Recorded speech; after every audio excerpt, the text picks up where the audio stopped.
பிரசன்ன வெங்கடேச பெருமாள் போயிட்டு இன்னைக்கு காஞ்சிபுரம் வந்திருக்கேங்க. உலகளந்த பெருமாளும் காமாட்சி அம்மனையும் தரிசிக்க வந்திருக்கேன். இன்னைக்கு தான் தேர்தல் தேதி அறிவிக்க இருக்கிறாங்க 4 மணிக்கு.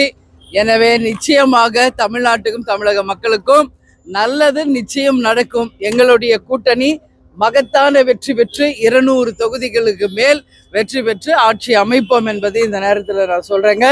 அதனால இந்த தேர்தல் நிச்சயமாக ஒரு மாற்றமான ஒரு தேர்தலாக இருக்கும். தமிழ்நாட்டுக்கு நிச்சயம் நல்லது நடக்க தேசிய முற்போக்கு திராவிட கழகம் மக்களுக்கு நாங்க துணை நிற்போம் என்பதை இந்த நேரத்தில் சொல்றேன். முதல் முறையா திரைத்துறையிலிருந்து விஜய் தேர்தல் சந்திக்க இருக்கிறார். முதல் முறையாவா? புரட்சி தலைவர் ஜெயலலிதா அம்மா, கேப்டன் எல்லாம் எவ்வளோ பேர் பார்த்தாச்சு. முதல் முறைன்னு சொல்லாதீங்க சரிங்களா? அதனால அவரை பத்தின கேள்வி அவர்கிட்டையும் அவங்க கட்சிக்காரங்க கிட்ட கேட்கணும். எங்க கிட்ட எங்க கட்சியை பத்தி எங்க கூட்டணியை பத்தி கேளுங்க, நான் பதில் சொல்றேன். ஆமாங்க ஆமாங்க. அத நீங்க விஜய் வரும்போது விஜய்கிட்ட கேளுங்க. எனக்கு எப்படி தெரியும் அவர் எங்கேயோ இருக்காரு, நான் எங்கேயோ இருக்கேன்? இந்த கேள்வி என்கிட்ட கேட்டேன் எப்படி புரியுதுங்களா? தாவேகா கிட்ட இல்ல விஜய்கிட்ட கேளுங்க. தேமுதிக வந்ததால விடுதலை சிறுத்தைகள் கம்யூனிஸ்ட் கட்சிகள்லாம் கொஞ்சம் பாதிப்பு ஏற்பட்டிருக்காங்க, தொகுதி அளவுல பாதிப்பு ஏற்பட்டிருக்காங்க. அது நீங்க எப்படி யார் சொல்றாங்க? அது கூடுதல் தொகுதி இதெல்லாம் ஏசி எங்களுக்காக பதில் சொல்ல முடியாது. நான் அப்படியெல்லாம் யாருமே அப்படி கிடையாது. இந்த கூட்டணி பலமான ஒரு கூட்டணியா இருக்கு.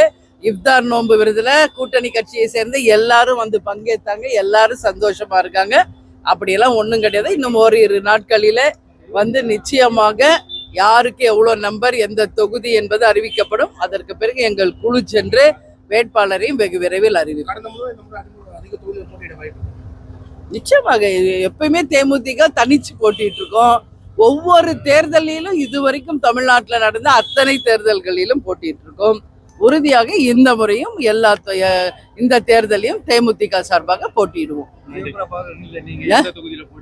அதை இப்ப இல்ல, இன்னும் நம்பர் லாக் ஆகணுங்க ஃபர்ஸ்ட். அப்புறம் தான் எது தொகுதி, அப்புறம் தான் யார் வேட்பாளர், இதெல்லாம் இன்னும் 2-3 நாள்ல ஃபைனல் ஆயிரும். அதுக்கப்புறம் உங்களுக்கு அதிகாரப்பூர்வமா நாங்களே அறிவிக்கிறோம்.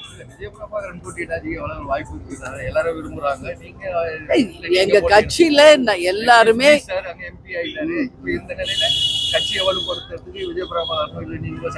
இல்ல, எங்க நிர்வாகிகள் தொண்டர்கள் எல்லாருமே அதை விரும்புறாங்க. நான் போட்டியிடணும், விஜய் பிரபாகர் போட்டியிடணும், எல்லார் கருத்தும் அது இருக்குங்க. ஆனாலும் பொறுத்திருங்க, பாருங்க எங்களுக்கு எத்தனை தொகுதி கிடைக்குது, எந்த தொகுதி கிடைக்குது, நம்பர் எவ்வளவு கிடைக்குது. அதுக்கு பிறகுதான் எந்த தொகுதியில யார் வேட்பாளர் என்றதை நாங்களே உரிய முறையில் அறிவிக்கிறோம். அடிக்கடி விஜய் காஞ்சிபுரம் தொகுதியில் நிக்கிற மாதிரி யாருங்க?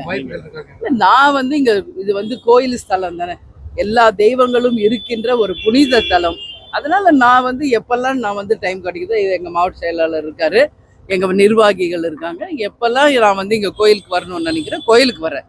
அதுக்காக இந்த தொகுதியில நிப்பனான்றதுக்கு இப்ப நான் பதில் சொல்ல முடியாது சரிங்களா? அப்படி கிடையாது. நான் இன்னைக்கு 100% நான் கோயிலுக்காக தான் வந்தேன்.